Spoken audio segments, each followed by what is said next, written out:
Veteran Salute is sponsored by the DeVaughn James Injury Lawyers. A Tribune, Kansas native enlisted in the Army in 1942 so he could avoid the draft. KSN's Katie Tobby shares the Army quickly learned he had a great shot, which gave him a ticket overseas. Here's tonight's Veteran Salute. Wallace Winter saw a sign for the U.S. Army Coast Artillery and says it was the luckiest day of his life. The man who the Marines said had a weak left eye would become an expert shot in the Army. We fired 16 rounds in 20 seconds, and I put 14 of them in the bullseye and 2 on the line. But then I didn't do too well standing because the gun was heavy and I wasn't used to a high-powered rifle. The Army saw that Wallace was accurate shooting an M1, so they upgraded him to a machine gun.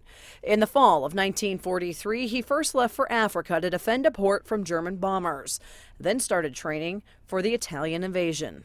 I landed with the Seabees as they took up the mines for the infantry to land, and we were to protect them.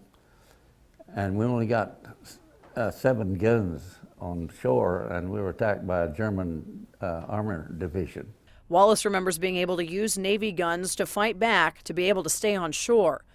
From Italy, he was armed with 4-barreled machine guns to invade southern France. We were in combat most of the time. And I wasn't shooting only when Germans, unless they needed some support. Then it was on to Germany, where the Army had a different job for him, forward observer.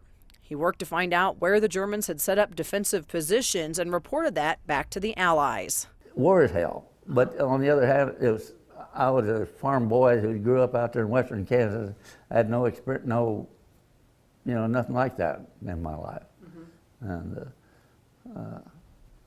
so it wasn't that I enjoyed it, but it was exciting. Wallace would round out his tour of Europe in Austria. I remember entering into Austria. We were strafed by a German plane. The war was over. This was 2 days after the war was over. We were strafed by a German holdout plane, and my first sergeant was killed. And I'll never forget that. Farragudo, Sergeant Farragudo. After the war, Wallace remembers entering the prison camp in Nordruf, Germany. I just remember all those dead bodies. But see, I was just a kid.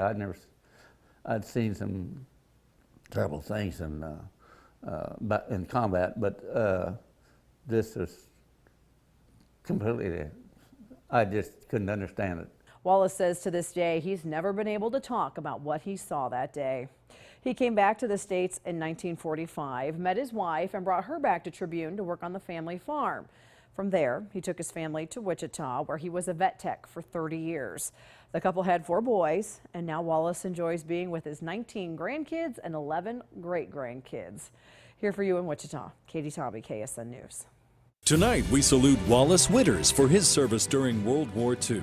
On behalf of DeVaughn James Injury Lawyers, we're honored to be here with Wallace Winters. Mr. Winters served our country in World War II as a military machine gunner. Thank you so much for your service, Wallace. I appreciate DeVaughn James for putting on this program. I really do. Well, we're honored to do it. Veteran Salute is sponsored by the DeVaughn James Injury Lawyers.